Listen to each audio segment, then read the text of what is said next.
This is the human heart. Central to our physical body, our survival, revered by poets throughout history as the emotional center of our being. The place we instinctively touch when asked to point to ourselves. And now, what we have known intuitively is being understood scientifically. Researchers are unlocking a new science of the heart that could change everything we know about health and our interconnected nature.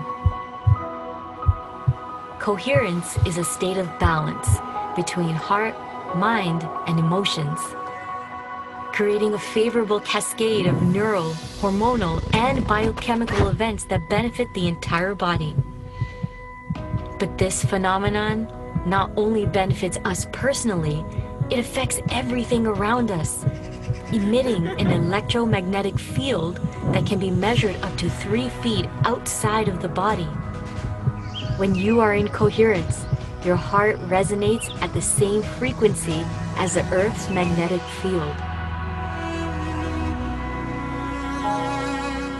This frequency positively affects everything around you.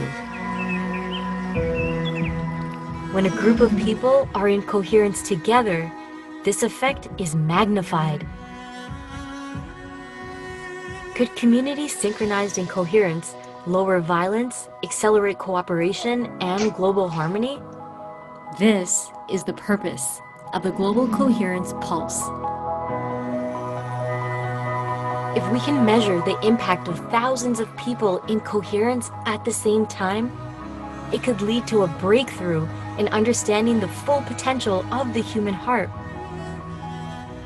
All you need to participate is your presence and your heart. To take it to the next level, join the research study by downloading the app and getting an HRV monitor to measure your personal coherence. The world needs it more than ever before. Each human heart is unique and magnificent by itself. But imagine what could be possible when we unify.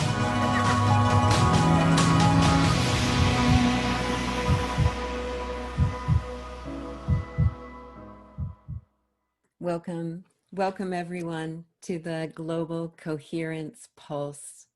It's so wonderful to see where everybody is calling in from as you come in on the chat. And we just kind of take a moment to take in that message from the video, right? As everyone comes together. My mom's watching this over on her iPad, so we're getting an echo. Mom, you'll have to turn off your sound and just hear me in the room. Great. Welcome. I love that. I love that my mom's here and joining us, and I'm happy that all of you are joining us today. I'm going to share my screen because this is like a really special moment. I realized this morning as I was getting ready for this, and I thought that I would have this as part of my opening today. My name is Teresa Collins. I'm one of the co-founders of the Global Coherence Pulse. And we're really excited if you're coming in from Zoom right now. And if you are, put your name in the chat. And if you're new to the Pulse, let us know that so that we can welcome you. And if you've been on Pulses before, let us know that as well. So I'm going to go ahead and share my screen. Let's get that started. This is one of our iconic images for the Global Coherence Pulse, because this is really the work that we've been doing, is to cultivate our capacity to shift from a frequency of fear, a reaction, to a frequency of love, of heart-centered coherence. And we've been having these events and we've been pulsing the field with the experience of heart-centered coherence now for, guess what? For 9 months. Let's see, my slide's not advancing. For 9 months. Just today, we started at the equinox in April. And when I counted it out this morning, we're 9 months old. And it's been a beautiful gestation. It's been an opportunity for us to really experiment and explore and try different things, bring in different speakers, different musicians, different opportunities and ways to meditate for coherence. And we've done 20 shows now. This is our 20th Pulse today. And about 20,000 people have registered to participate in these pulses over these last 9 months. And obviously many thousands more through our broadcast partners like Unify, which you might be listening to us from today, or from Awake TV or Earth Dance TV, or some of our other partners like Sign Network. So we've really been exploring and experimenting and have had some wonderful content being developed, and more importantly, some powerful pulsing of the planet that's been building over time.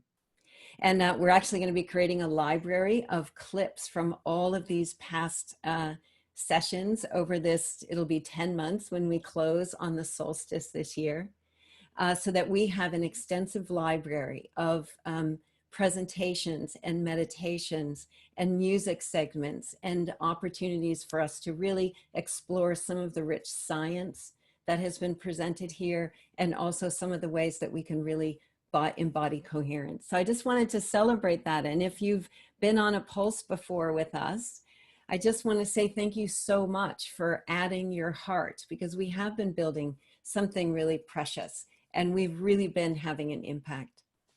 And we've also started, because of the community's response to pulsing the planet, is that we've been doing weekly meditation and breakout group sessions as well, which has been really exciting for us to have a chance for those of us that want to deepen our practice to come together every week, pulse the planet, and to join in breakout groups for us to talk about what it takes to actually shift from a world fed by fear to a world led by love, which is our ethos really for the Global Coherence Pulse, and also our theme for today.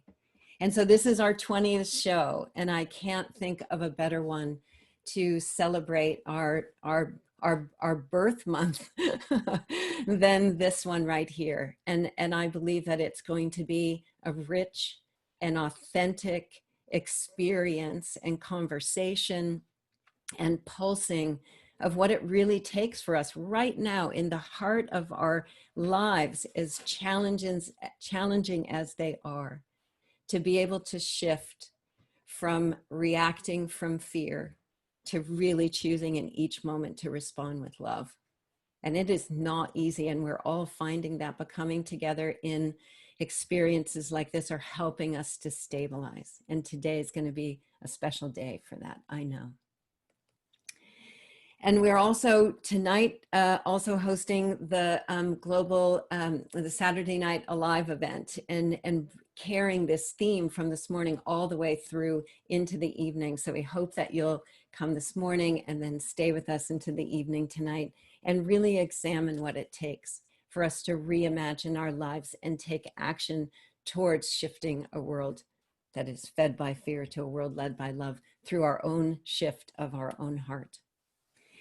So we start, these days I've been noticing every meeting that I have, every interaction that we have, we did it before we started the broadcast today, that if we take a moment of pause and we evoke the simple practice that we've been learning in the Global Coherence Pulse, which is heart-centered focus.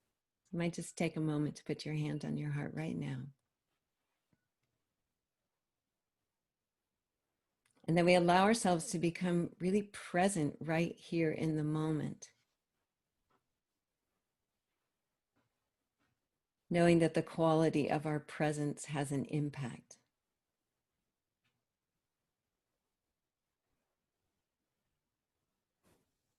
And then we evoke some heart-centered breathing, where we just breathe in and out of our hearts, slowing down the rhythm, calming our nervous systems.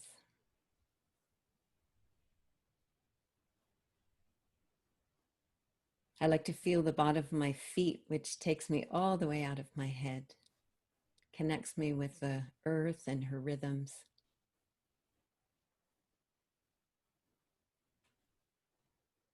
And then the last step is to evoke heart-centered feeling. So in this moment, I evoke a feeling of just humble gratitude for the exploration that we've been doing this year together. And to be able to be in communities like this, where we're held in a field where we can go deeper and we can cultivate greater sustained coherence than we could alone. So I really want to begin this session with gratitude and love. And before I introduce our featured organization and heartist today, I want to bring on Claudia Wells, who is co-founder of the Global Coherence Pulse, and really love for her to bring her voice in and share her love today. So Claudia, 9 months we've been doing 9 this. months. Isn't that amazing? I am so glad you realized that this morning. What a beautiful metaphor. So I'm really glad I could be here today for this occasion. And I just want to quickly welcome everyone to this pulse and say thank you, especially on behalf of the Global Coherence Initiative and the Global Consciousness Project, for continuing to build in the field coherence toward a critical mass that our global measurement instruments might detect. I'm also with the Institute of Noetic Sciences, or IONS, and I do a lot of programming on something called the overview effect, which is a term that signifies the direct perception of oneness that most astronauts experience when they see the whole of Earth from space, and has a profound effect on their psyche and the ways they see the world. And in fact, we did a pulse experience on coherence and the overview effect. I think it was in August of this year. But this morning, I was like Teresa, something occurred to me, and it was something that Ed Mitchell said.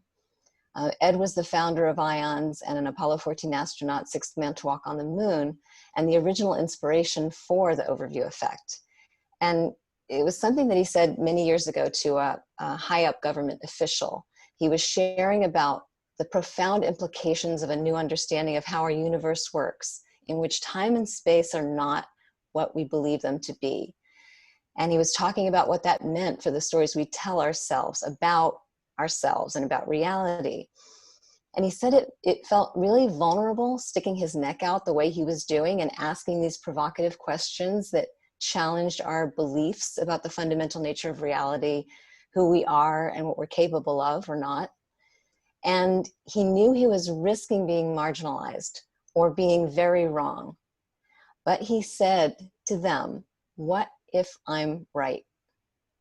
What if I'm right? What if we're right?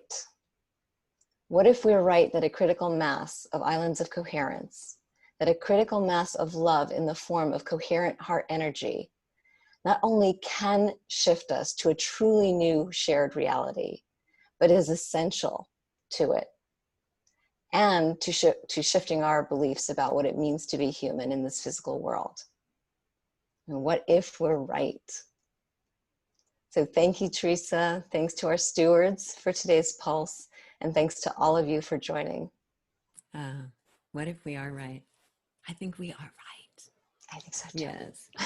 And Claudia, congratulations on so much of the work that you've been doing. I know you just launched an overview effect thing with IONS on Friday, and I hope that we'll be able to see that and make it available to everybody. But congratulations. I know you've been working so hard on making that overview effect an experience that we can actually utilize to support us to cultivate greater coherence. Thanks, Teresa. I will say that that perception of oneness is coherence, just like love is coherence. Beautiful. Thank you so much. Thanks. So I want to introduce, I'm going to bring on Jess Magic. I want to bring on your video. I'm going to spotlight your video. There we go, Miss Jess Magic.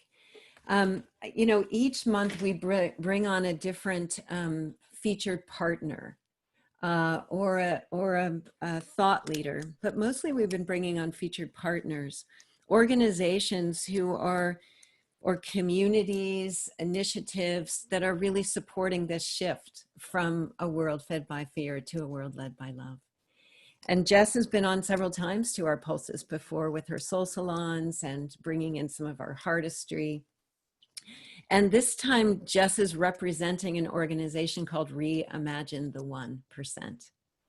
And I really wanted to feature them as a partner. They're emerging now. They've been really working hard on coming up with what their particular role is in this journey and what is needed right now. And it's time for them to birth this organization to another level into the world. And I'd really like for today to be part of that expansion of people knowing what you're doing, Jess, with your team, and being able to experience it. And I know that today we'll experience that. And I just want to say one more thing is that as we were planning this session, I really want to appreciate the fact that everybody that's showing up today is actually showing up with their hearts full of both the challenge and the potential, and that we'll really be real together. So Jess, I just want to say thank you. I love you.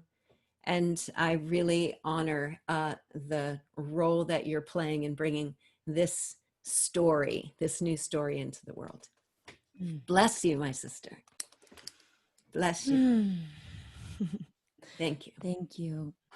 Thank you so much, T. It's such an honor to be here always. You shining your light in this way, in this very specific offering, is so yours to do. And it always feels so incredible to be held in your field and by this amazing community that aggregates both inside of the Pulse and then through unifying these other networks that are all coming together to focalize these conversations.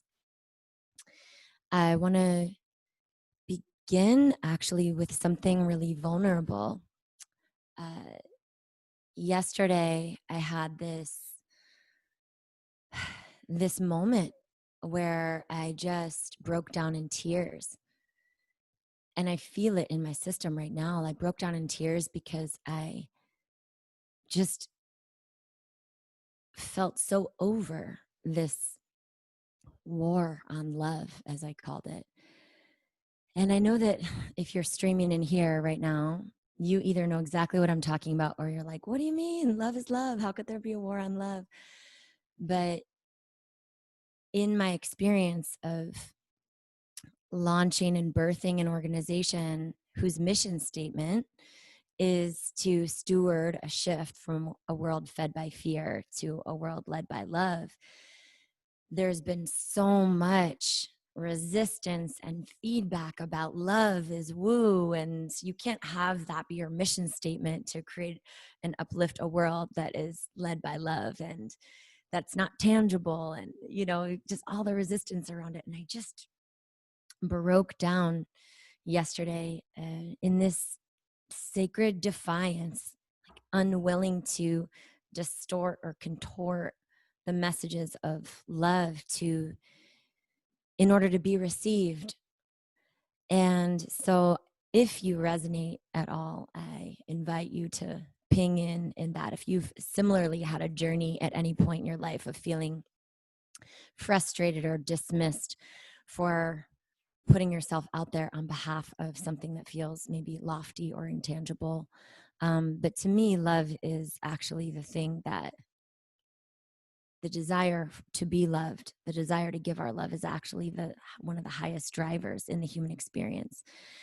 So today I feel excited to unpack this shift with these amazing guest artists that have come on to share their love, share their gifts, share their magic.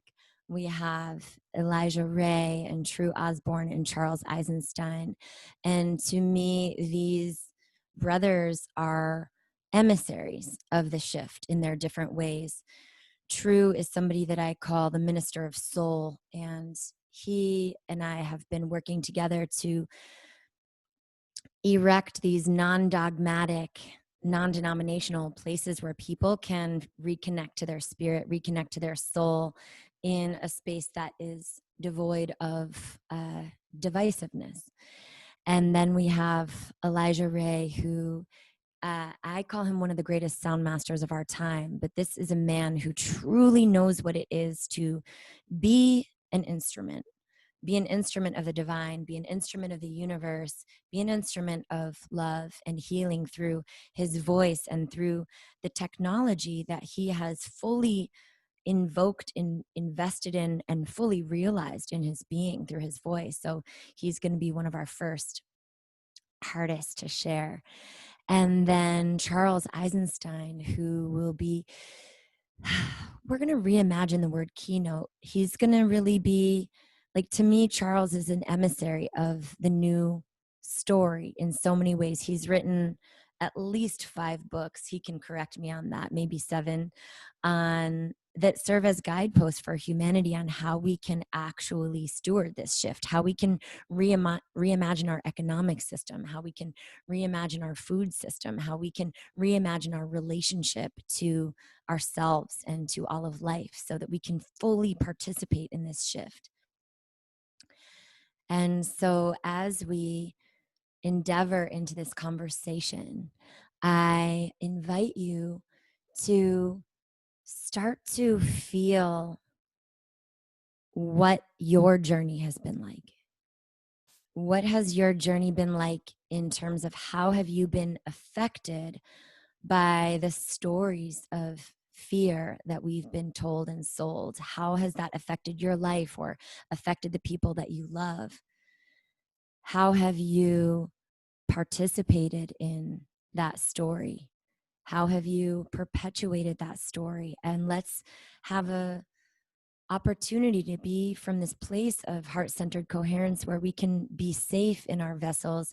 How can we take deeper levels of responsibility of the role that we've personally played in the problem so that we can own it and choose the transformation inside so that we can live as the solution, so that we can give the solution by our mere presence? How can our presence, our inner activation, our inner devotion to being this world, being a world of love inside of our own vessels and emanating from that place, how can we deepen into that journey and get more real about that journey? And so I want to kick us off with an epic song that my brother Elijah Ray has written about this shift from leaving this one world behind. And I think what I want to invite is it's important to examine and connect with our attachments, our comforts, because to actually embody this shift requires us to be courageous, to get uncomfortable, to let go of what we've known so that we can dive into the mystery of something even better. And so I just invite you to bring your personal experience in as Elijah shares this epic song. Elijah, I'm so, so grateful for you being one of the artists on the planet right now that I feel is truly bringing your voice and your gifts and your love into this shift. Thank you, my beautiful sister. I just want to say yes to that. And I want to say aloha to everybody out there who's streaming in right now. From our hearts to yours, it's an honor to be pulsing the grid. And I can already feel like the collective heart just even that much more open, even just with those beautiful words and prayers. And so yeah, Jess asked me to play this song, and I just, a little behind the scenes, I had to laugh. So I was like, wow, okay, that's like, it's an early morning over here, and this is a big song. So I'm going to do my best to invoke, my really well-rested voice for you all. This is called Last Goodbyes, and it really is an opportunity. Actually, I want to invite everybody right now to take a big, deep breath and consider what is one thing you're ready to say goodbye to, one thing you're ready to let go, one thing you're ready to release. Because Grandma says, It's only when our hands are empty that we can receive the gift of something new, right? So on a collective scale, if we're like really calling in a new world and new ways of being and new experiences and a new culture of love, what are we willing to let go of then to create space for that? So I just want to leave you with that. And if you want to put in the chat, what's something you're ready to let go of right now? And let's do it. This is our moment. This is called Last Goodbyes.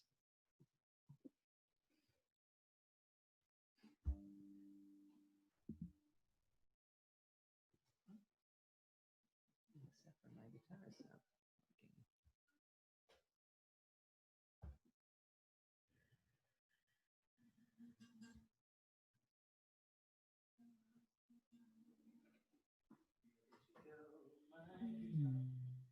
Where did you go, my guitar?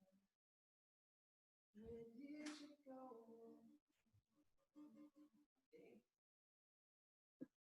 So I'm ready to let go of apparently my guitar working.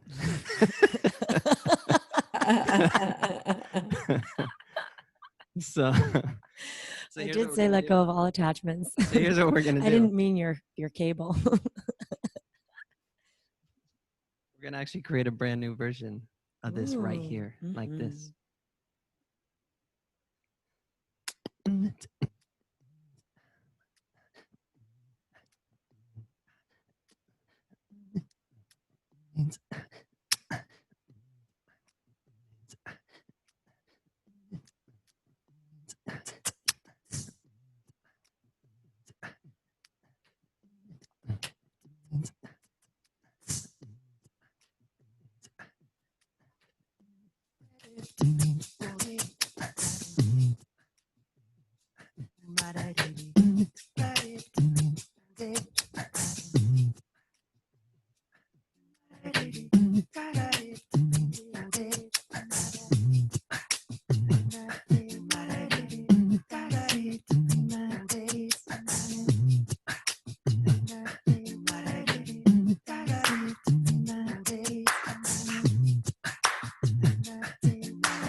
Say my last goodbye to the world I'm leaving behind.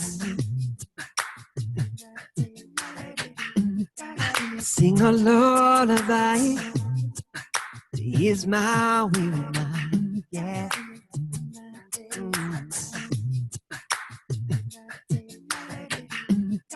Say my last goodbyes to the world that's crashing down.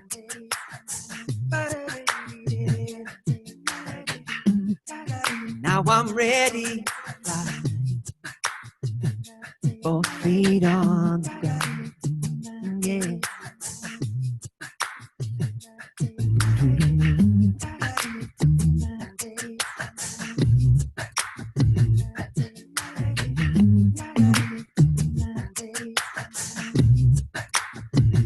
Ooh, I said, hold me as we move into the unknown mystery. Yeah. Oh, baby, I'll hold you too, yeah. And I won't let go. Oh, until we make it through. Yeah, da dee da dee.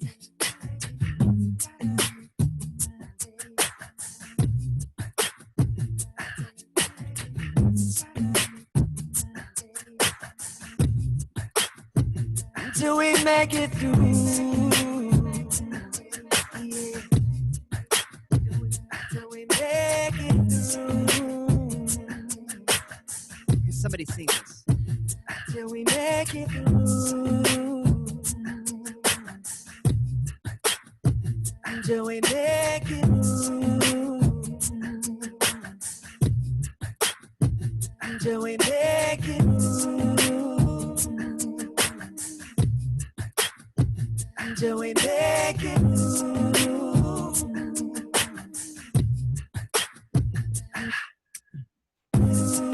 Say my last goodbyes to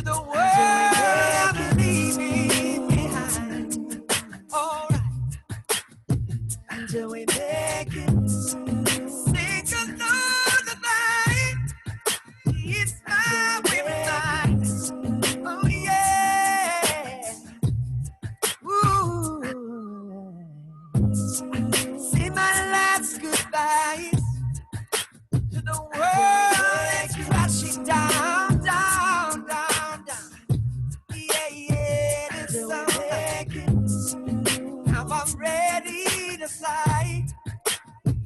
It's gonna be on the ground. I said, hold me as we move into the unknown, the mystery, yeah.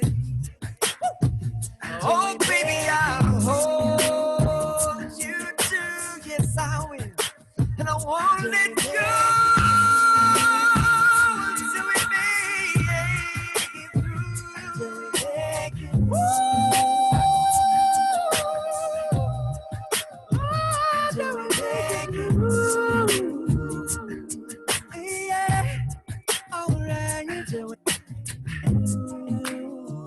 Till we make it through, till we make it, till we make it through, yeah, yeah.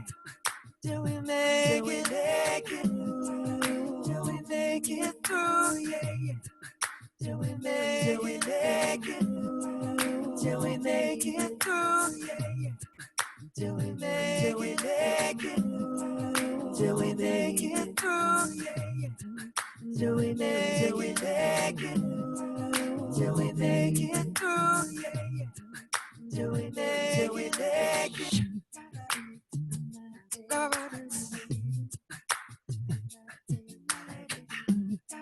shed my final tears for the years that passed by.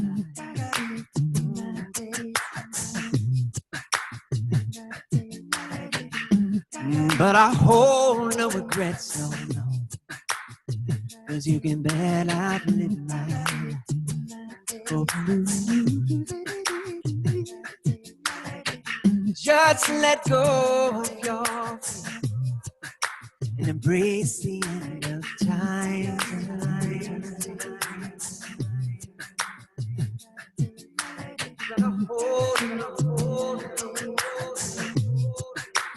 You got yours and I got mine, baby. I said, hold me, yeah. We move into the unknown. Mystery, yeah. Said, hold you, and I won't let go.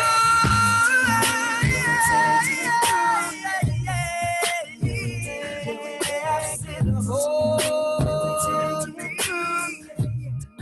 as we move into the unknown. Mystery, yeah, yeah. Alright, I said I'll hold you too, yeah, yeah. And I won't let go till we make it, till we make it, till we make it through. Say, till we make it, till we make it, till we make it through. Say, till we make it, till we make it, till we make it through. Say, till we make it, till we make it, till we make it through. Say, till we make it, till we make it, till we make it through. Say, till we make it, till we make it, till we make it through. Say, till we make it go, till we make it, till we make it through. Till we make it, till we make it, till we make it through. Say my last goodbye to the world I'm leaving.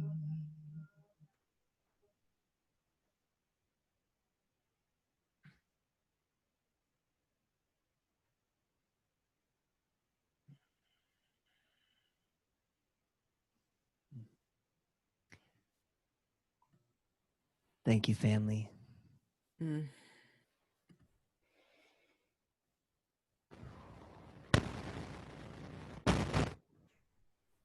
Inviting us all to take a deep breath into the place in our body where that song just touched us, into that place in our body where that song just activated us, met us where we are in this moment.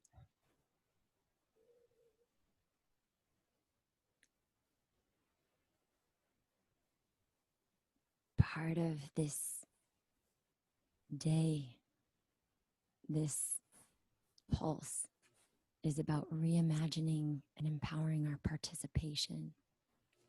So I invite you in this moment to rub your hands together wherever you are and feel yourself receiving the transmission from Elijah, who you can also find on Spotify, SoundCloud, and all the other channels. But allowing yourself to receive this medicine into your heart. And then from that place in your heart, we're just going to blast that and beam that. Wherever you're watching this stream from right now, we're going to beam that right back to Elijah so he can feel our participation through our receptivity and then through our generosity. Ready? Big breath in. 1, 2, 3. Shoo.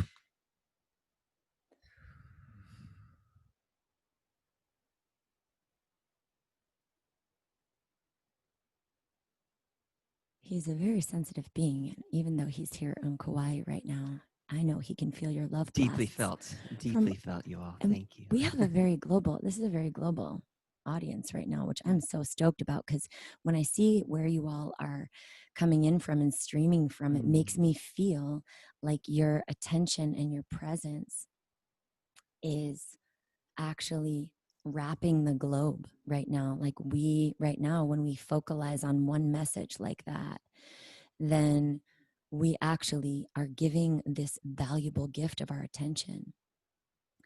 And what we know is right now is that our attention is a commodity that there's many forces that are fighting for and vying for right now. So it becomes our responsibility to proactively choose what we put our attention towards and what we invest our attention into. So with that, I want to bring on our next guest heartist. Charles Eisenstein is a exquisite author, writer, philosopher, and an emissary of this shift in so many ways. Please ping in the thread if you've read any of his books, ping the title of the book that has changed your life. If you have, there's so many quotes by Charles that have deeply moved me.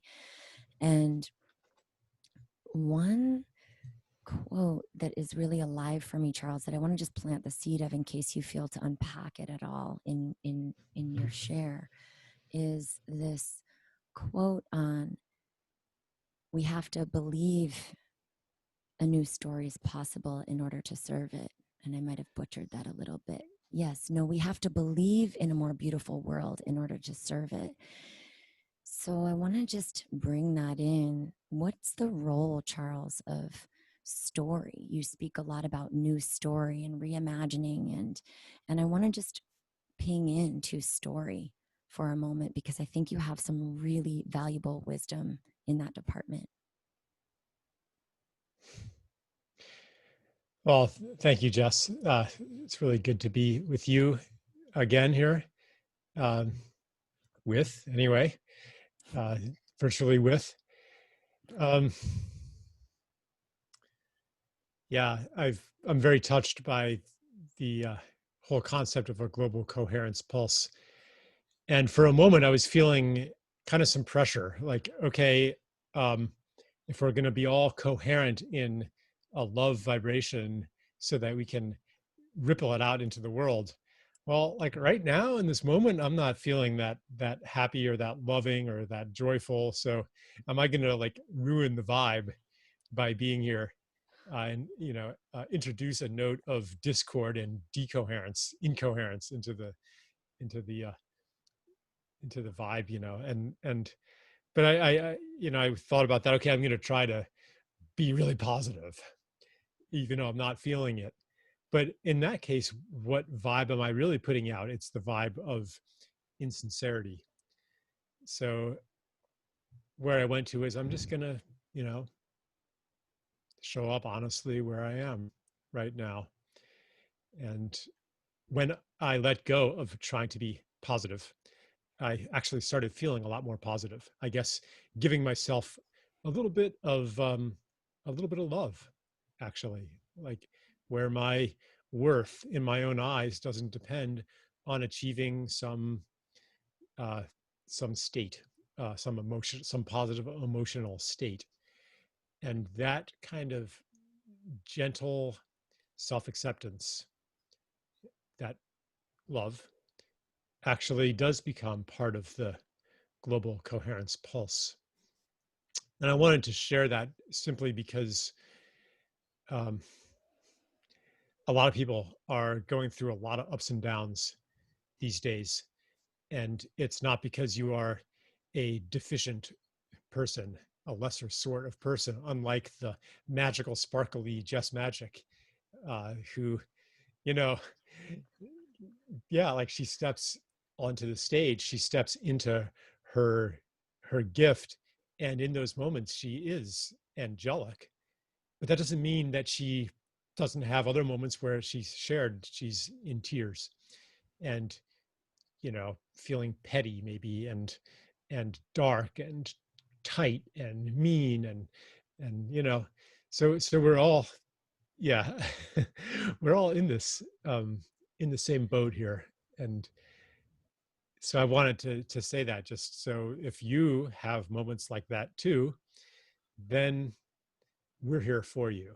And the idea is that we hold a field together, so that when I'm weak, when I'm losing it, when I can't hold it together, others are strong, others have it, others can hold it together and bring me back into that coherence.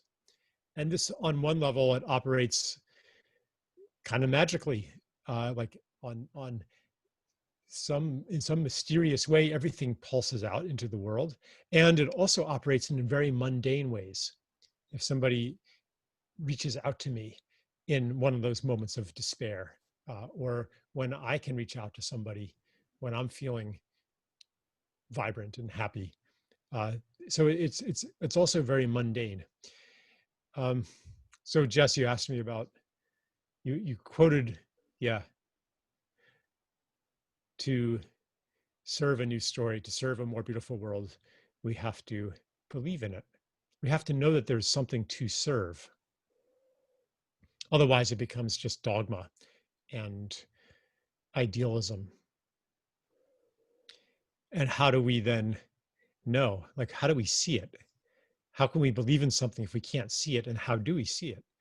And the way that we see it is that it peeks out from behind the clouds in the form of amazing experiences, in the form of amazing people who come to us at just the right moment. And even if our minds can't say how we're going to get to the world that this person promises through their energy, through their voice, through their song, like Elijah, where is that song coming from? It's like you're a channel of something that is singing through you. And I want to serve that being. And so that's why I so value art and music, that the things that reach in past my mind's defenses. And I know just from, it doesn't even have to be art, it could just be somebody's face, somebody's beautiful face, or a touch or something. That's a promise of a more beautiful world. So where story comes in, my mind has a defense against that. My mind is like, well, that's just Jess Magic dancing around, or that's just that's just one person, one occasion. That's not going to change the system. That's not going to change climate change. I mean, what good is that going to do? My mind has these defenses, and these defenses draw from a story about what's real and how the world works and how change happens and what human nature is. And those are just stories. And right now we're at a time where we are assaulted by so many stories and so many versions of the old story, the story of, it's not, I wouldn't say the story of fear, but it's a story from which fear comes naturally. The story of a separate self, disconnected from a mechanical universe. You're not in it alone. Everybody else out there is a competitor, and we're stuck amidst, scary viruses and dangerous forces of nature and hostile others. Like, fear is built into that. And so the story creates fear, and then the fear creates the story too. Because in a state of fear, the world sure does look like that. So, I have a whole thing I sometimes talk about. What's the antidote to that? What's the new story?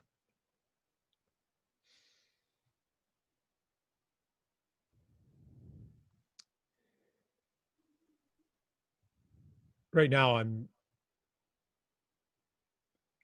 I'm doing in this moment is trying to feel the reality of, 332 participants and maybe some more on other channels.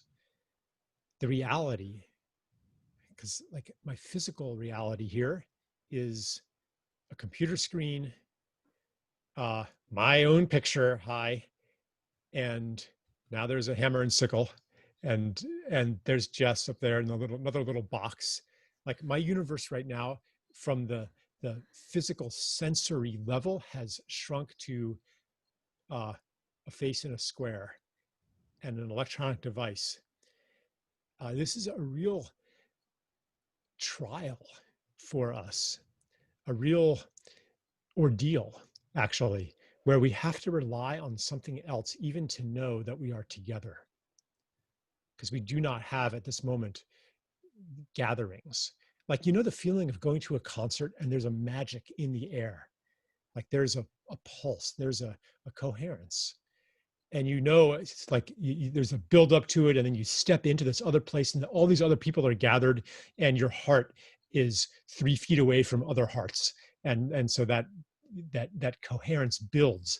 And then somebody steps on stage, and sometimes the energy of that person radiates out and then radiates back to them, and it builds up, amplifying back and forth. Like, those moments, right? Anyone who's been to concerts, maybe it's not every concert, but sometimes there's an incredible power there that communicates to us, you are here, you exist, you are part of this world. And so now we have been deprived of that. Most of us are sitting alone right now, or with a very few other people. And that truth becomes harder to access. However,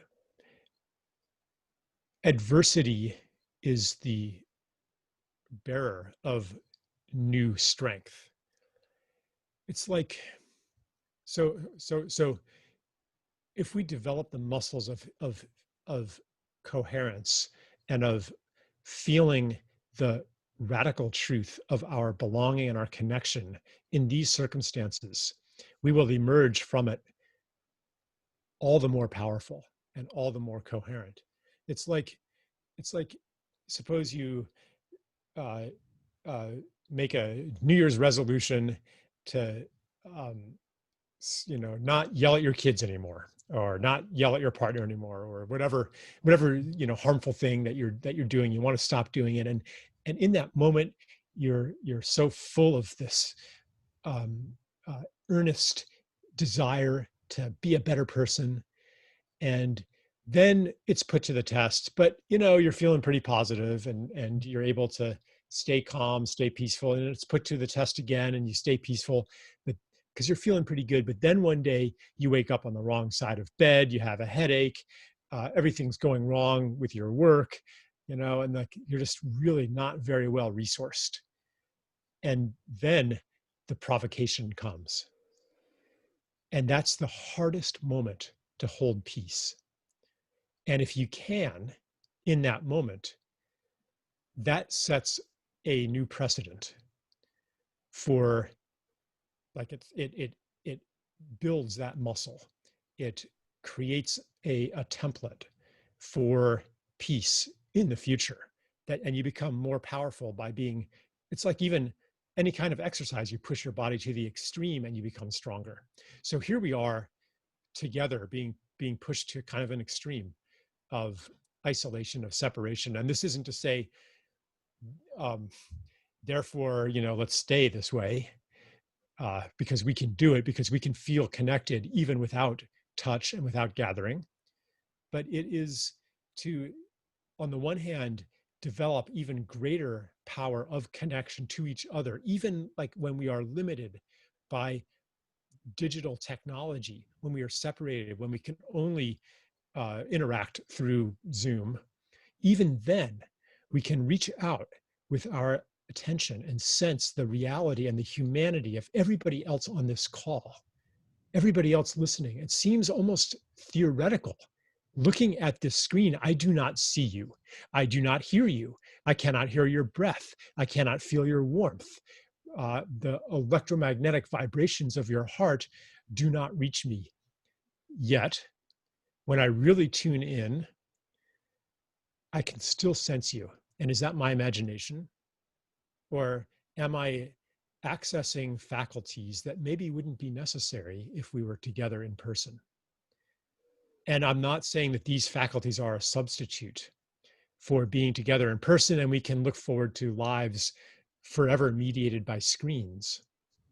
But this is stepping more deeply into the truth of our unstoppable connection. And what it should bring us to isn't we're going to put up with this forever, but what it should bring us to is, wow, connection is the most important thing. Maybe even more important than risk minimization.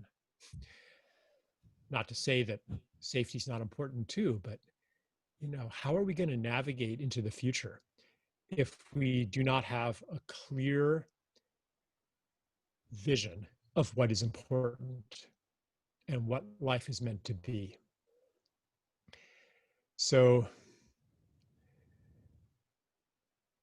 yeah. So maybe if you just want to share this moment with me and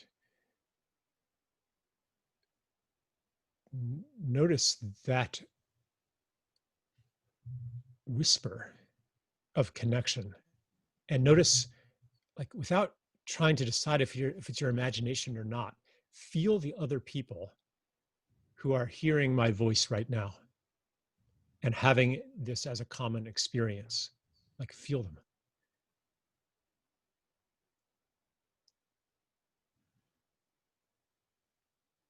And the mind-blowing fact that each one of those people is an entire universe unto themselves, an entire subjectivity,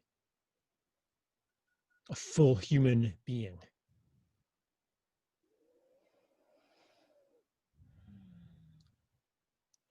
And I just offer you that implant to carry forward into, I have actually no idea how long I'm supposed to talk, but I think I'll pause right there and turn it back over to my dear sister, Jess, with that. Well, I want to deeply thank you and acknowledge you for what you are speaking to, because what I feel you're bringing forward, it was interesting. Like, as you were talking in the beginning, I started feeling about what this time has allowed for if we've chosen it. And to me, it's like not just deepening our relationship to technology, like, oh, how can Zoom get better so that we have better quality of connection there, but like, what's our inner technology? How can we use this time to become, I think that presence is a technology. I think our capacity for presence is a technology. And I feel that that's part of what you're speaking to. If I actually get so present in myself that I start to become aware of our interconnectivity, how I'm impacted by you, how my system, and I'm curious, I imagine there's people on the panel or on the chat and who are streaming in that on some subtle level energetically relaxed as you did what you needed to do, Charles, to bring yourself into authentic connection here. As you shared your initial fear around not being positive enough, you did something to relax your own nervous system, to drop yourself into a level of connection, authenticity, and presence that I know I felt in my body. And I was available for that shift in connection with you. And so your internal responsibility and you giving yourself what you needed gave me something that I needed. And I feel curious about that, how that affected the whole field, whether people are on Unify or people are sitting on their couch and typing into the Zoom chat in a country across the planet. Like, to me, that's technology.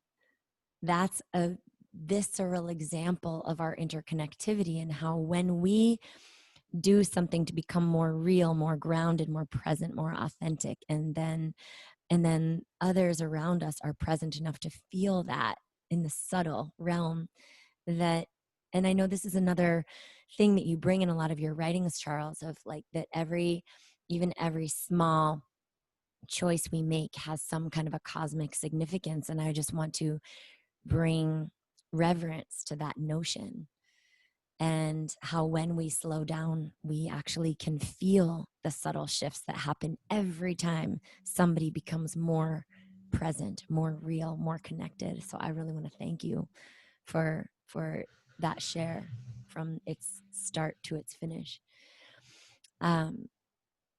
I want to ask you one more question, Charles, and then I feel I'm going to introduce Tru, who is I love to call him our minister of soul, because Tru, similar to Elijah in his own way, is a living example of that technology, that technology of connection. I've witnessed Tru offer prayers over virtual rooms where people are literally in tears because they can feel the prayer was for them. So somehow he is accessing a technology inside of his awareness, inside of his body, that allows him to feel people on other sides of the planet.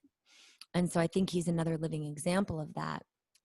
But I want to ask you, before I shift to Tru, Charles, what do you feel is the role of storytellers? What is the role of what I call heartists? What is the role of the ones that are truly creating from love, that are helping us taste and touch this more beautiful world? What is that role in this shift, and why are those stories and those storytellers important right now? And you addressed it a little bit around the mind, the mind, the difference between penetrating the mind, but I want to just give you some space to play with that a little bit. Yeah, it's not just that, it's also that we live in a time of disintegration of sense and meaning, and therefore of identity, not knowing what to make of the world and not knowing who we are in relation to a world that seems to be disintegrating, and in which things that we had believed were real and permanent and reliable are evaporating. And it could be careers, it could be health, it could be social forms, and we knew ourselves in relation to those. So as these fall apart, there's a desperate hunger to make sense of the world again. Storytellers can offer this in big ways, with overarching narratives about the direction of humanity, or also in smaller ways, like what is yours to do at this time? What's happening? You know, like just like that simple a question, what is happening on earth here? And if we don't have stories that are coming from love to meet that need, then we're going to be susceptible to stories coming from control, fascistic stories, totalitarian stories, stories that incite hatred. The story of the problem in the world is certain other people, and we have to, you know, dominate those people in order to have progress. Like stories like that are not coming from love will have a lot of influence if we don't offer something that um, gives meaning to the world in accordance with love.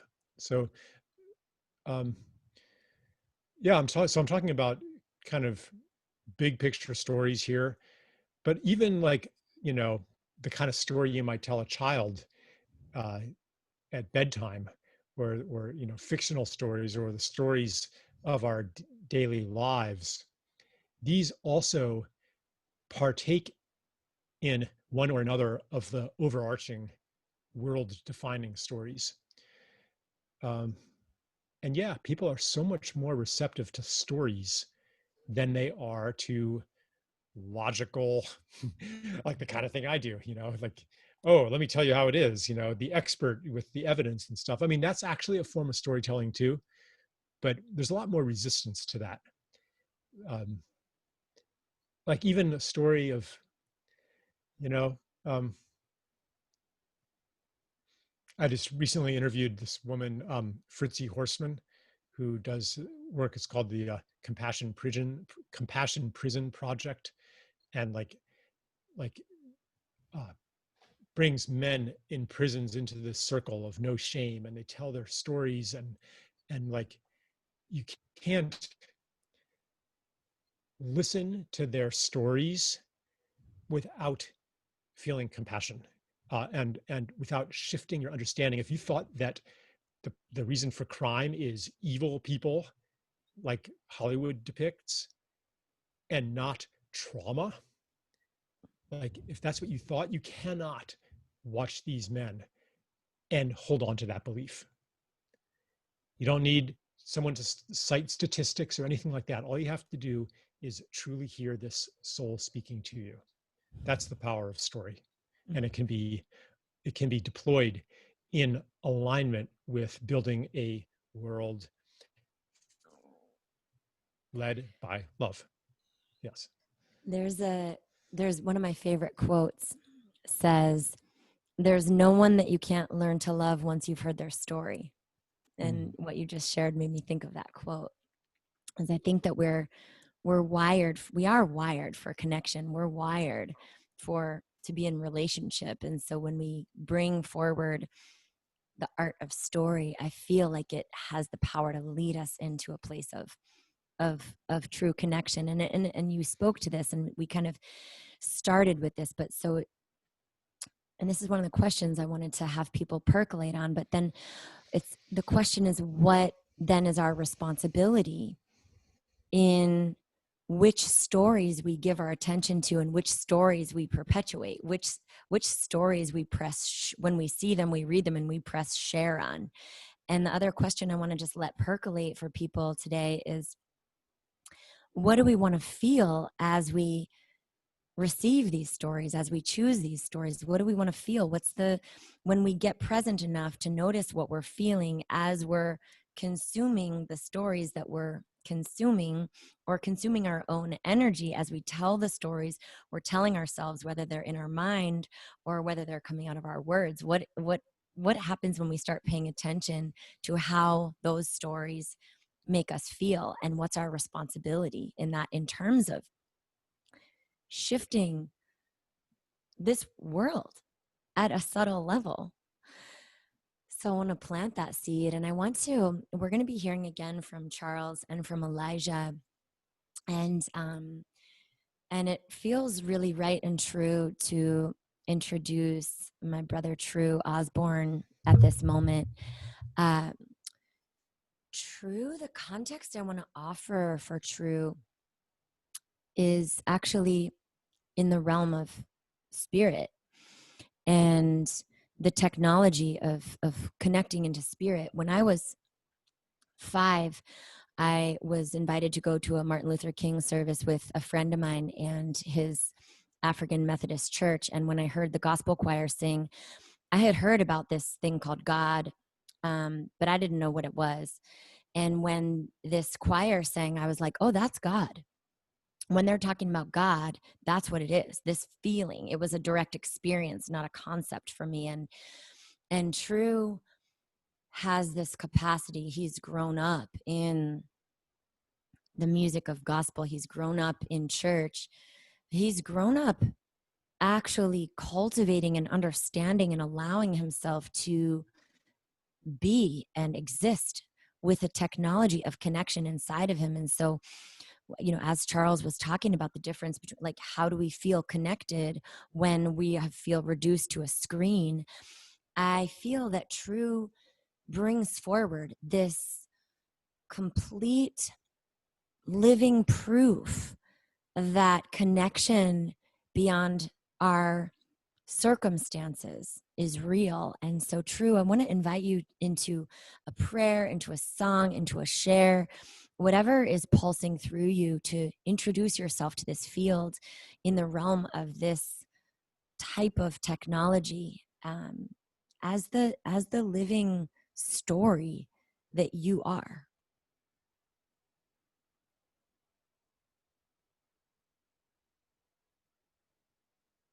I think Tru might be muted. Hi, hello everyone. How are you? Can you hear me well? I hope so. Yes. Love you, Brother Tru. We see I you. love you too, you beautiful people. It's just been such a blessing and an honor to sit and to really eat with you all this afternoon. It's afternoon here in New York. And I'm just so full. I'm so full on the intentionality of this community that has been birthed throughout the beautiful decisions of the people present. So I just want to bless you all. I want to bless you to continue to thrive in the face of adversity, and to really anchor in that this is in fact your season. This is in fact your time to manifest all that is in you, to manifest in its highest and purest form. Before I begin, I want to share with you one of my favorite Rumi quotes. And it very simply says that the wound is the place where the light enters you. And I love that quote because it doesn't dismiss the truth of pain that we all feel. No matter how spiritually connected we are, we all feel, as Charles spoke of earlier, we all feel the weight of our livelihood, the weight of existence. Sometimes we're not in a positive place. And I want you to understand that in spite of it, because of your wounds, because of the challenges, because of the adversity, you are creating avenues and pathways and portals for fresh decision. So whatever is holding you back and whatever is weighing you down and preventing you from feeling ready for the opportunity for love, today is a day where you get to lay that thing down. And for the rest of my time, I just want to sing over you the importance of not just any old kind of love, but a supernatural love, a love that transcends your own awareness, actually, a love that is a gift to you from others and from the divine itself. So I want to sing over you the love of the Spirit.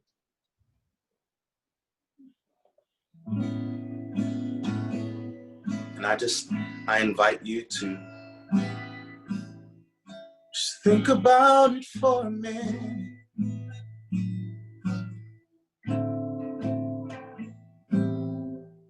Think about it. How much you deserve love. even when you don't feel like it. Oh, think about it. Ooh, think about how far you've come. Oh, oh, think about it. I can feel you remembering. You didn't always look like this, full of love. You made the heavens, planted the earth, yeah. Gave us stars for direction. But what was it worth if we don't have love? Oh, if we don't have love. Ooh, you filled the oceans, oh yeah, painted the sky, gave us each other. So tell me why we're lacking love. Whoa, why are we lacking love? Talking about that real love, y'all. Hey. Listen, can't you see the darkness trying to divide? Yeah, you know it's up to us to keep shining bright and let our hearts stay lifted high. Oh, can't you see the darkness trying to divide? Yeah, you know it's up to us to keep shining bright and let our hearts stay lifted high.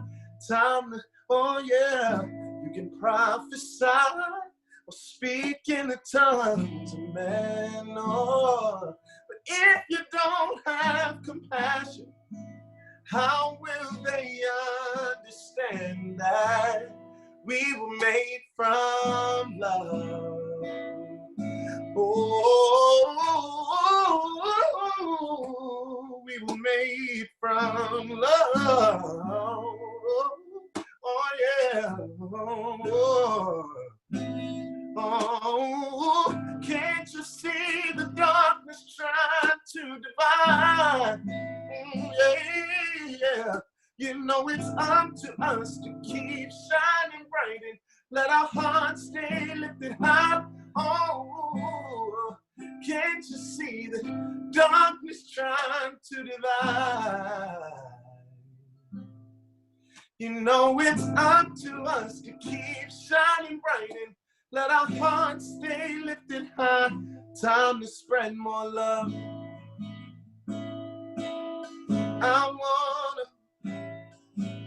I wanna spread a supernatural love. Oh,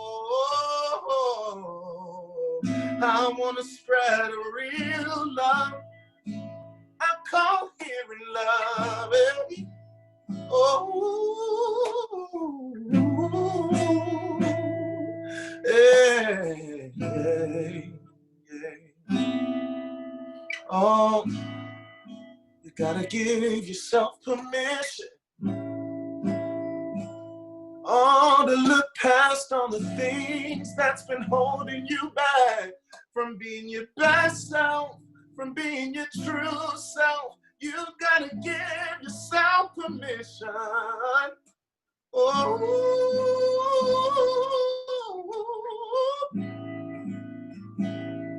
all permission to feel the world around you, yeah. Oh, permission, give yourself permission to feel the spirit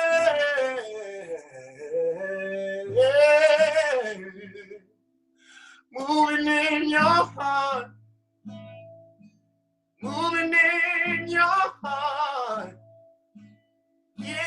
new perspective. Oh, a new perspective.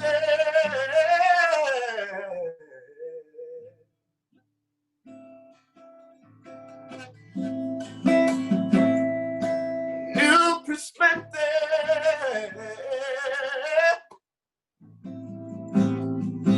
I know it gets hard sometimes.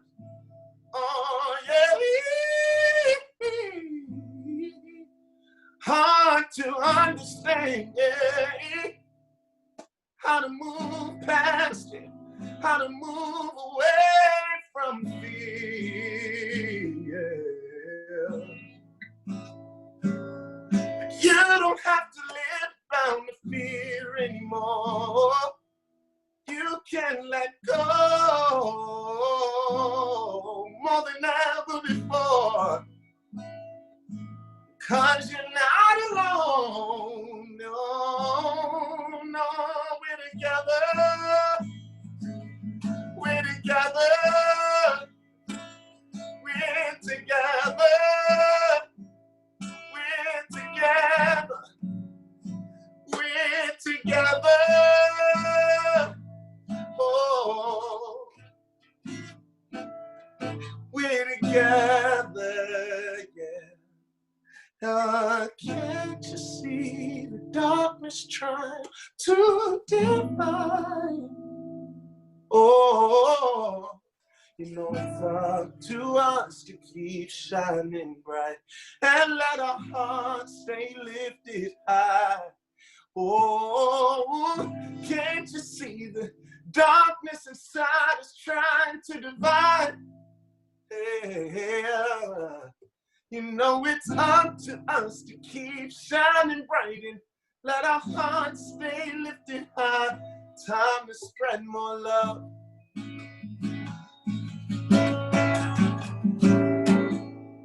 Perfect love.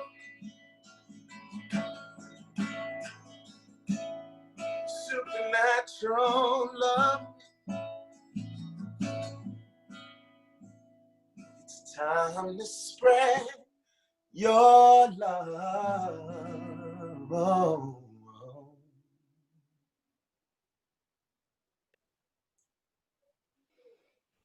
Mm-hmm. Mm-hmm. Mm-hmm. Yes. Mm-hmm. What would we be without it? Yeah. Without the love of each other, my sisters and brothers. Tell me, what would we be without it?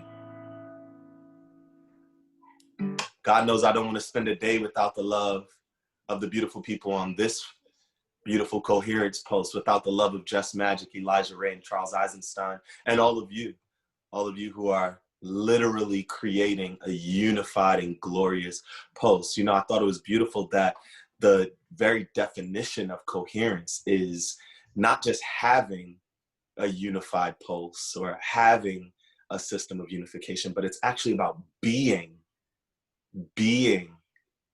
a system of unity on a global level. So I'm so grateful to all of you who chose to show up in gratitude despite your physical, spiritual, mental, and emotional existences. You all chose today to pulse a very similar pulse. And I found in my study that when a large amount of people, really it only takes 2 people, right? When 2 people decide to come together on one accord, miracles will always manifest, because those 2 people represent as mirrors for one another and reflections of one another, that we in fact as divine beings are the miracle, the sign, and the wonder. So I'm in awe of all of you and this beautiful opportunity that we have to show love and to be love for one another. Thank you so much, Jess, for the invitation.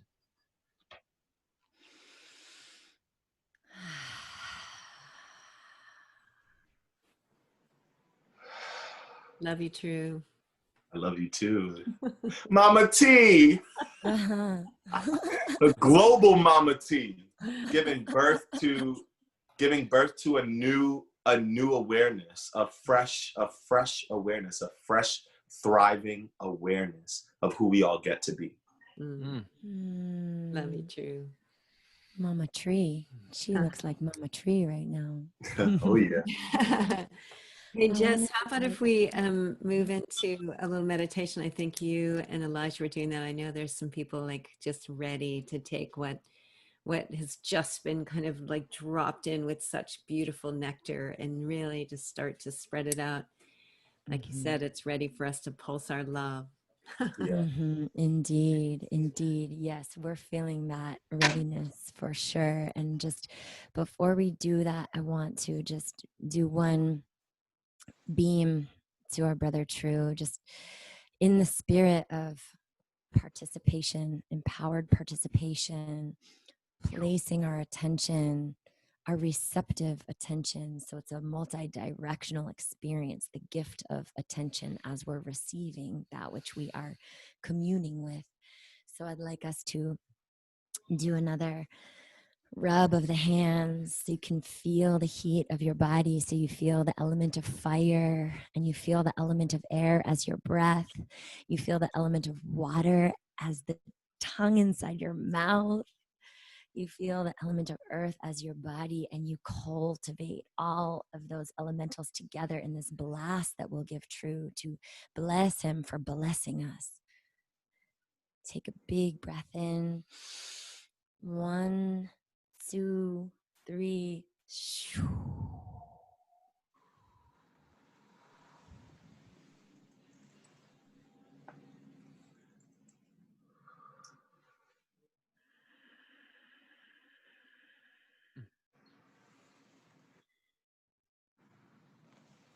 Breathing in the communion that you are, Tru Osborne. Thank you. Yes to you. Yes to life. Yes.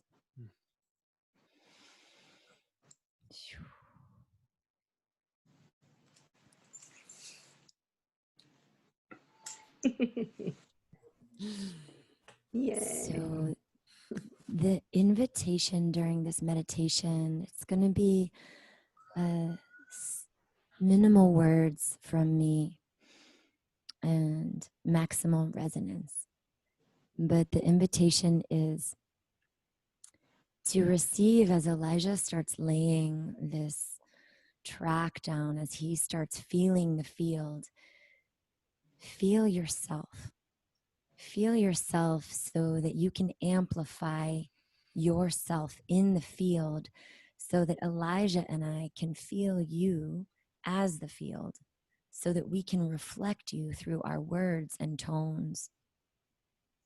And as you feel yourself, remember the technologies that have been forgotten or dulled down by the numbness that happens simply by living in the world that we're in right now. Use this moment, this time, and your breath to reawaken and remember ancient knowings, forgotten ways, left behind parts of yourself that you can call back into connection during this meditation, so we can also pulse the field with the fullness and the purity and the aliveness that we are in harmonic resonance.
Deep breath out.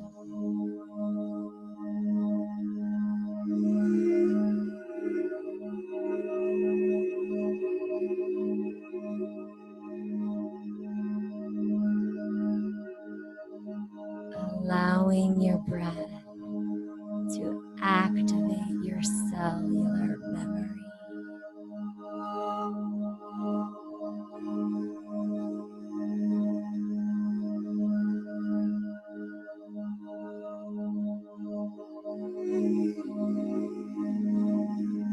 Allowing your breath to enliven the parts of you that have been sleeping, forgotten.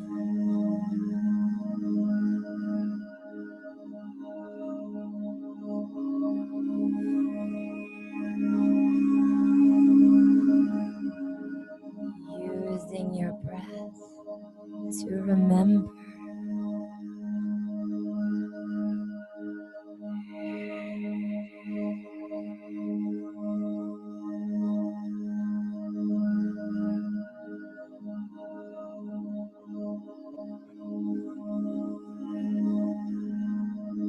Allowing the tones and the feeling of your breath to wash over and through you like water.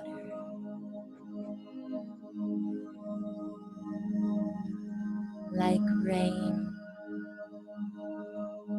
like a river,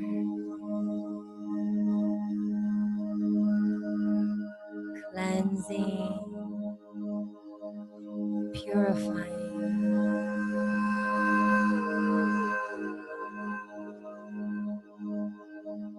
washing yourself clean.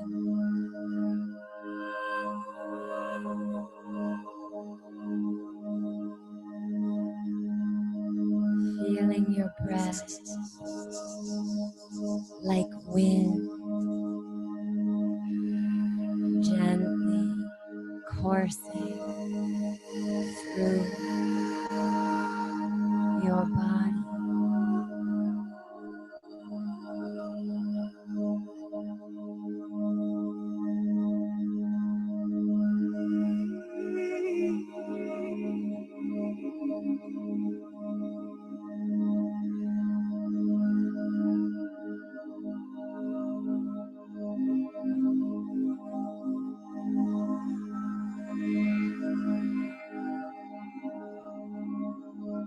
Using your breath to fortify every cell.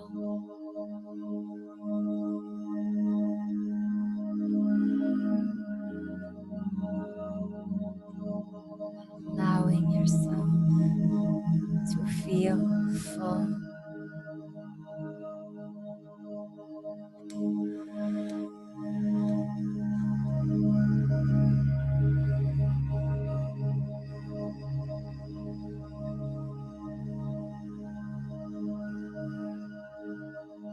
Using your breath to empty out anything that doesn't serve you, in experiencing the beauty of your presence.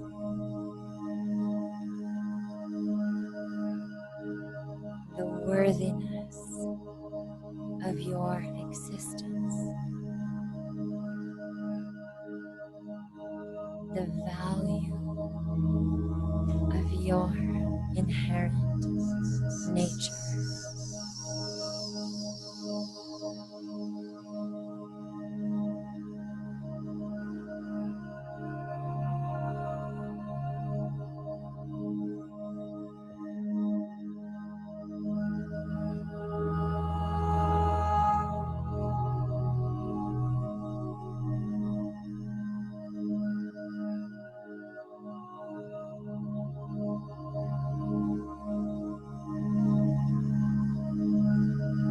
Taking the time to fill your cup, fill your vessel, so that you can live and give from your wholeness, from your fullness.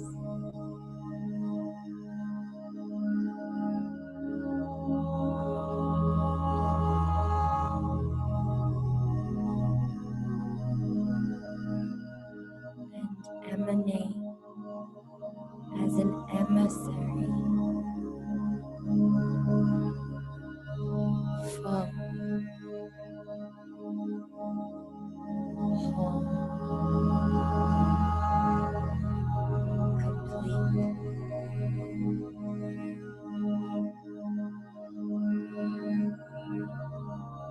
brimming with aliveness.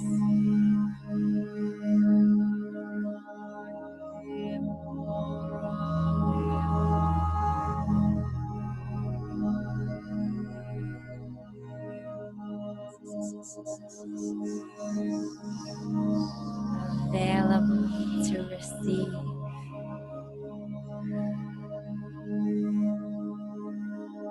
available to pour out your medicine, your heart-centered coherence.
taking a couple of breaths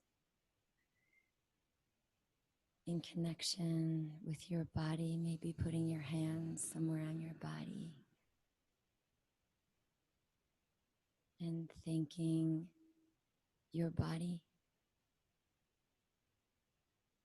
for its profound intelligence.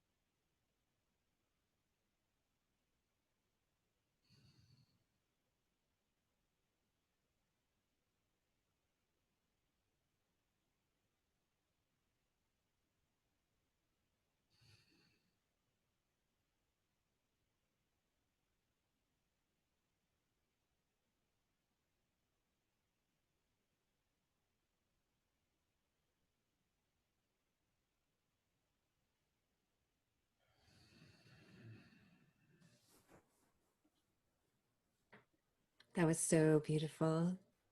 Mm. That was just so profound from the moment that we began today with everybody's offerings, right from the very beginning. You could feel a very precious prayer weaving itself, and we are birthing something new here together. And I always hope that these moments on the Coherence Pulse, where we spend 2 hours and we really focus on the quality of our presence and our resonance with life and with each other, that it inspires us to every day, when we feel ourselves move out of coherence, that we just remember in that moment and we bring ourselves back. And we remember that we're being held in a field that we've been generating and cultivating, and that other groups and other communities and other people have been generating and cultivating. And that field is available to hold us so that we can really learn to sustain this feeling of heart coherence, that we can return to it more easily and gracefully in the moments that we most need it. Because we're really facing into some tough moments, and these are the moments that we need to remember that we are all connected, and let that truth blossom in the center of our hearts and be what leads us the next step forward in the face of whatever comes.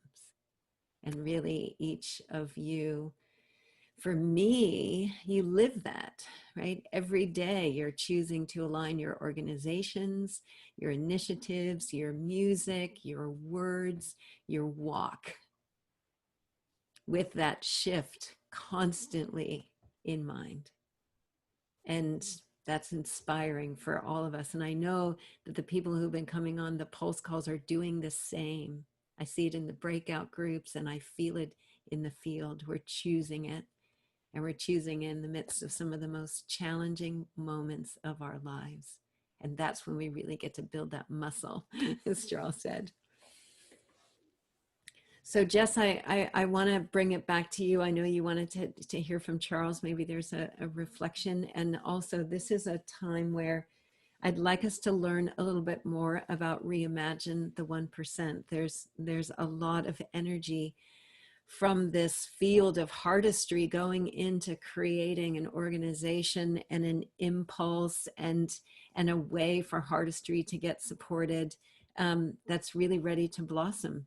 And so I want our friends to know about that, and to be able to share in that and support it and be a part of it. So Jess, yeah. Thank you, Teresa. So Reimagine the 1% is a project inside of a larger nonprofit called Upward Spirals. And it is essentially a campaign that's dedicated to shifting our attention in the form of money, in the form of time, in the form of creative gifts, And at the beginning of COVID, when we watched as one story, the story of the coronavirus, captured the attention of an entire planet in really a matter of weeks, days, weeks. And in that, regardless of what the story's about, we saw that when a story comes forward that is so compelling, how an entire planet could actually pivot as a whole. And for me, instead of getting into the rabbit hole of where did the virus come from and the vaccines and what's right and what's wrong, I was more paying attention to the power of story to shift.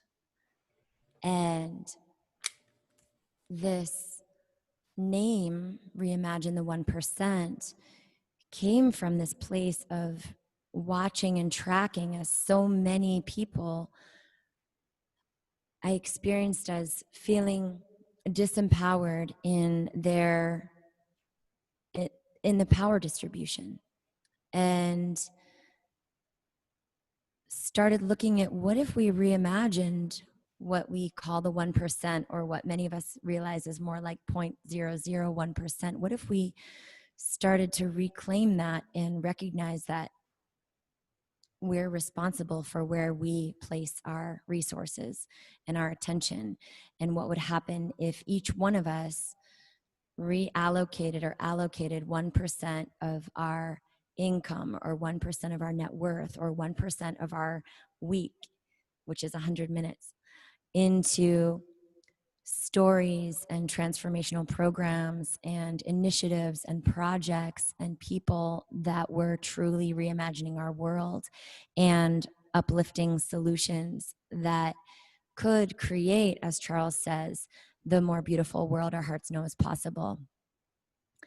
And so this initiative is in its early phases, but right now what we're choosing to invest our resources in and our energy in is identifying these storytellers and then creating media and creating opportunities for people to commune more fully with, for instance, the work of Tru and Charles and Elijah, myself, and various heartists all over the world that are, whether they're using their artistry and their creative gifts to tell a story in the form of books, or creating media, or writing songs, or birthing projects, social impact projects, that what would happen if we followed the attention of that 1% of our time, or 1% of our money, and we started to intentionally shift even just 1% into stories that we believed in, initiatives that we believed in, that are creating a world that we believe in, a world that works for all. And so that's what the initiative is about right now. And the next opportunity to really, really engage will be a month from now on solstice, for a soul salon experience that Tru and I will be standing at the center of, and then we'll be bringing in other guest artists to share their messages, similar to how Elijah and Tru shared tonight, in their various ways. So it's really an invitation, and it's also an experiment to see how we can re-empower ourselves when we become even more discerning and intentional with where we put our time, where we put our money, where we put our gifts, and to start to track that, start to explore that, and then see what type of a world we can be a part of creating together. I really love that whole idea, since we've been talking about Reimagine the 1%, and I've been learning more about the initiative and the incredible artists that are beginning to come inside of that container and really choosing to contribute 1% of your time, energy, resources into the things that are inspiring us, that are empowering us to actually make that shift. Like, what if we really make a commitment to do that? And I'm really inspired by it, and I'm definitely I'm contributing my 1% into supporting the initiative. And I just think it's like that little turn, like all of these little turns that we can make. I wanted to share my screen, and then we could have a few closing comments after I do that, but I want to make sure to get the announcements in before people go, and then let's just have an opportunity for Tru and Charles and yourself, everyone, just to say some closing words. Does that sound good, Jess? Sounds perfect. Great.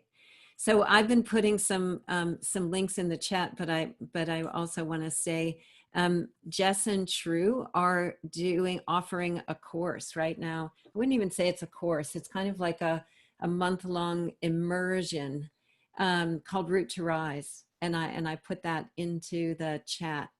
And then also, as Jess said, the next time that Reimagine is going to be hosting an event like they did today, like we really handed it over to the frequency of this collective, and you can feel the pulse of that, will be a soul salon around the solstice. And that'll be part of our kind of pulsing. We're going to do several projects and partner with people. Elijah, I noticed that you have something starting up too, the Living Loop. I also put a link to that. I mean, this loop master, I want to learn how to do that. So it's a wonderful 2-day masterclass where you can really learn more about looping. And I love it. It's the living loop, right? It's the embodiment of the looper into the process of looping. I imagine that's what's going to happen on that. Also, we're partnering on the 3rd Saturday of every month with Uplift, and they now have the Uplift Pulse, which is a Q&A session, and they bring in different thought leaders and musicians. And so that's happening at 5 o'clock today. And then we are co-hosting the Saturday Night Alive event, as I said, and I put the links in the chat for that as well. And we're going to continue this theme, and you can see Jess is joining us again, her partner Pete. We have Kristen Hoffman with some gorgeous music, and we're just going to really keep carrying this prayer and carrying this conversation and bringing forth people who are choosing to lead from love and what it's actually taking for us to do that together and to sustain it. So I hope that you'll join us, and I hope that today it gave you an experience and you got to be saturated in this experience of coherence and community. I know for the last 20 years, I have been mostly in virtual learning community. So I've had the privilege of feeling what it feels like to be in a virtual field and how palpable it is.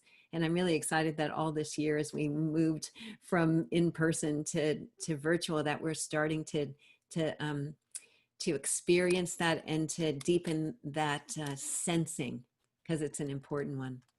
So Jess, I'm just going to hand it back to you. And if you just want to go through your guest today, and we can just get some closing comments from everybody as we're closing up. And just one last thing for me, we did have a breakout group scheduled today. And I realized I'm doing the Saturday Night Alive event tonight, and there's no way for me to do both. So I'm just going to invite us to take a break after this, go be out in nature, and then come on the Saturday Night Live, and let's continue there. So Jess, my love. I want to thank you, Teresa, for modeling self-care. So important. So important. We want you to be giving from your fullness. So thank you for taking responsibility for that. Yeah. It's up to us to do that. No one's going to do it for us. Yeah. So, I mean, I know we just have a few moments left, but I do want to just, from this place of true recognition, true honor. I mean, Elijah, Charles, Tru, to me, you three are in the top tier of the storytellers and the heartists that I believe are serving as beacons right now to help us, give us a reference point and a guidepost of how to embody this shift and not bypass, not think we can just jump from this current reality into complete bliss and paradise where no child is left behind. Or, you know, it's like, I feel like you guys give us this reference point. So I'm curious, from that standpoint, from what you see, from what you know, is there anything that you feel to share as a closing prayer, as a closing wish, as a closing remark of something you can leave us as we all endeavor to not just experience the shift, but to live it, to create it, to embody it, to contribute to it? Yeah, I'd like to share something. What I'd like to share is that all gifts are welcome. All of your gifts are welcome. And all of you who are thinking, well, I'm not a creative, or I'm not a singer, I'm not a poet, I'm not a looper, I'm not a philosopher, I'm just a regular person. Yet that's the old story. In the new story, you are more than that. You are phenomenally equipped with the gift of presence, and your gift is welcome. There's no greater place for your gift to be than in community with everyone else's gift, all moving towards that unified goal. So welcome home. That's my message. Welcome home. Love you so much, Tru. I love you as well. And I really invite you all to make sure you come to the Saturday Night Alive. One of my phenomenal sisters, her name is Mattia Celeste, will be singing over you all this evening, and you are in for a treat. She is, because I won't be able to be there to introduce her, she will be, she has a full history of coherence, a full history of pouring out her soul and heart over the world by way of singing with Childish Gambino, with Lizzo, with and many other amazing names and influencers in the creative community. So just please make sure you show her some huge amounts of coherent love. And thank you guys for creating a space for people who look like me to be here, to show and to share the love that we have for all of humanity. Yeah.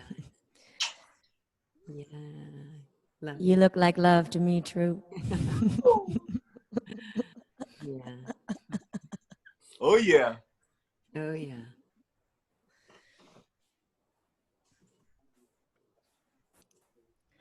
Yeah, so for you, Elijah and Charles, is there any closing prayers, any closing invitations that you have to leave us with as we endeavor to live this shift and be this shift and engage in this shift through the ups and the downs? Is there anything that you can offer or leave us with today?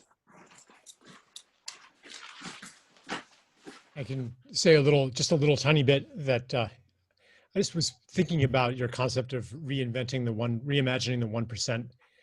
And I thought, the 1%, usually we talk about the financial 1%.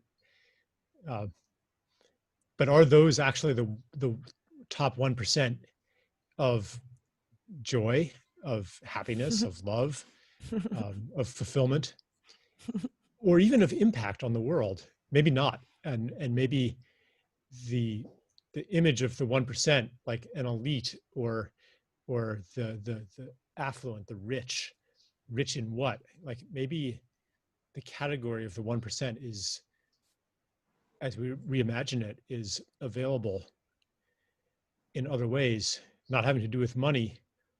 Maybe even some of the financial 1% can join the real 1%, which of course is not limited to 1%, because there's not a limited quantity of joy or love. And I guess I would just thank you for putting this together and giving us all a bit of the abundance that is available. Yeah, thank you. I'll just say that. It's such an honor, Charles, always to weave with you and with Tru and with Elijah. And I appreciate the incredible bridge that you are, Charles. You truly are needed and celebrated and supported. And I just want to, on behalf of all of those who have been moved by you, let you know that we fully have your back as you courageously endeavor forward during this time. Fully have your back, your front, your up, your down, Yeah. all of it. Thanks, Jess. Thank you so much, Charles. So beautiful to have you on. How about if we give Charles a little bit of our Yeah, he didn't get a blast yet. I mean, with everything, Charles, that you're doing on behalf of the planet, I really just want you to take in all of our love and appreciation and just reinforcement, right? The more we choose it, the more it's possible. Yeah. So got it good and hot. Here we go. And we just send our love and gratitude and our strength and our courage all to Charles right now. Yes. She sprayed it, cleaned it. He said, I need to. You had to buy it. Oh. Thank you. Thank you, Charles. Thank you so much. And so, Brother Elijah, would you like to close us out with any thoughts, prayers, senses that you feel might be supportive of this beautiful community in the Pulse? I absolutely want to give honoring and an appreciation to everything that came through as living examples of presence today. Teresa, Charles, my brother Tru, Jess Magic. You know, what I really want to honor is actually everybody who's watching, witnessing, tuning in, to just for one last moment, take a big deep breath and transcend these screens and really notice that as your heart is beating, pulsing, spiraling life force into your body, into the field around you, that if we just had one job today, just to let the presence that you are fully occupy every cell of your being and the field around you, that occupancy in and of itself is a statement, a revolutionary statement. And the presence that we are is the most underestimated, potent agent of change on this planet. And I really believe that. I feel when we become this present with each other, where we're literally like riding on the crest of each other's words and feeling the emotion and the qualities and the subtleties within each other's voices. Like, you know, like when you're really in love with someone, you're paying attention to every little twitch on their face and just noticing every little line and all the little, you know, smile lines and their wrinkles. You notice it because you're truly present with them. And I feel like if we just give that simple gift to the world around us today, we literally would flip the story collectively, instantly, because there's nothing else that can trump presence. No story actually is more powerful than the story of now. So this is where I meet you. I'm honored to be in this story, co-creating this incredible journey with you all. Much, much love and aloha. Bless you, Elijah. Thank you, Mama. Thank you, everyone. Thanks for staying on just a little bit longer. It's so important for us to really seal it in a beautiful way. And thank you, Jess, for, again, orchestrating such a beautiful event. And I'm excited we get to continue tonight and keep weaving this conversation with some more beautiful heartists and with that community. So with all that, blessings, everybody. Have a lovely afternoon. I hope you get a little bit of time out in nature and then come and see us tonight. I think we just need to close with a beam of Mama T of Teresa Collins, especially given the fact that this is your 9-month gestation period of birthing. Like that's a big moment, actually. Like you've been impregnated with so much vision, with so much love, with so much care, with so much devotion, Teresa. So may we, on this 9-month anniversary, this full like birthday. Happy birthday. Happy birthday. Pulse's birthday. To this reimagined world. Happy birthday to this shift. Happy birthday to your stewardship. Happy birthday to this baby that you've poured into, that you've given so much love to. Blessings on this body. May we, as we bless Teresa, bless the choice she's making too, to not host another session right now, but to go out in nature and be replenished. May we bless her with replenishment. May we bless her with spaciousness to give herself what she needs so she can keep pouring out from a place of fullness.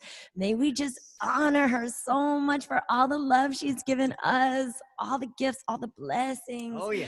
Oh, can you feel it? Can you feel it? Coming down the pipe. Take a big breath in, Mama T. You better get wide. There's a lot of love coming your way. Take a big breath in. We're going to count to 3 and then blast her with all of this juice. Ready? Big breath in. I'm ready. 1, 2, 3. You are so loved.